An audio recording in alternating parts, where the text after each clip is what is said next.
प्रगति और विकास के कई चरण पार कर जाने के बाद भी भारत को यदि समस्याओं का देश कह दिया जाए तो कोई अतिशयोक्ति नहीं।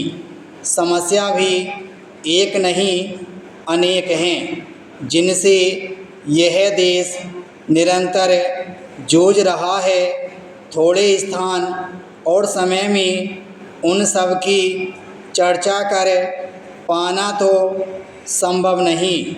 हाँ, कुछ मुख्य समस्याओं की चर्चा इस प्रकार से की जा सकती है। हमारे विचार में इस देश में छोटी बड़ी जितनी भी समस्याएं हैं उन सब का मूल कारण हमारे एक राष्ट्रीय चरित्र का न बन पाना ही है। वास्तव में स्वतंत्रता प्राप्ति के बाद जिसकी सबसे पहली और बड़ी आवश्यकता थी उस चरित्र निर्माण के प्रश्न की पूरी तरह उपेक्षा कर दी गई।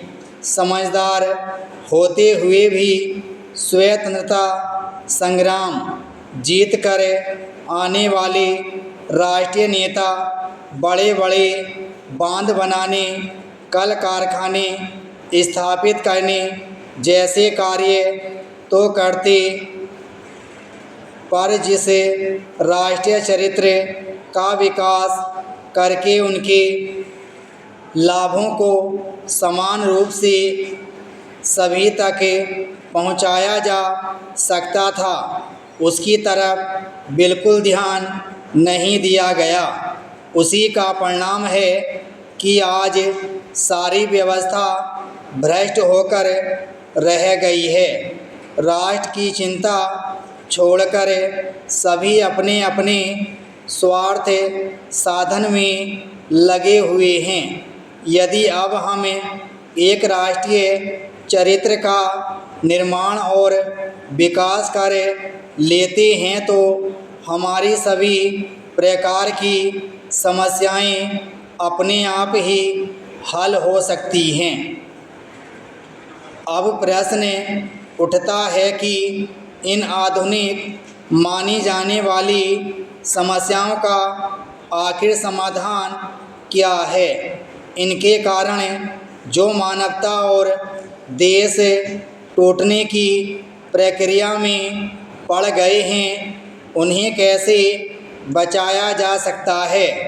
हमारे विचार में इस सब का एक ही उत्तर तथा समाधान हो सकता है, वह यह कि नैतिकता एवं नैतिक शक्तियों का विश्वास जगाया जाए। दृढ़ संकल्प बनकर खोए विश्वासों को लौटाया जाए।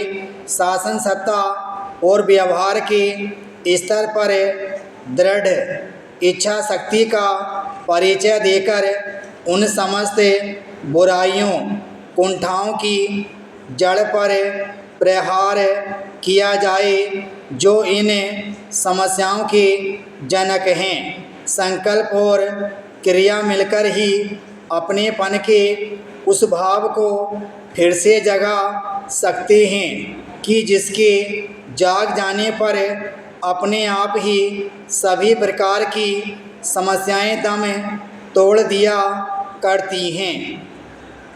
प्रश्न उठना स्वाभाविक है कि आखिर इस व्यापक भ्रष्टाचार के भूत से छुटकारा कैसे पाया जाए।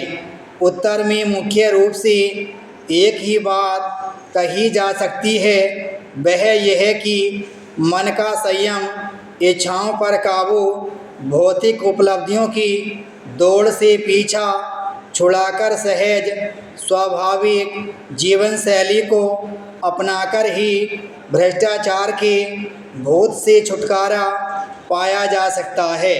यदि मानव अपने भीतर सहज मानवीय भावना को जगाकर कर्तव्यपरायण बन जाता है। विराम स्टॉप।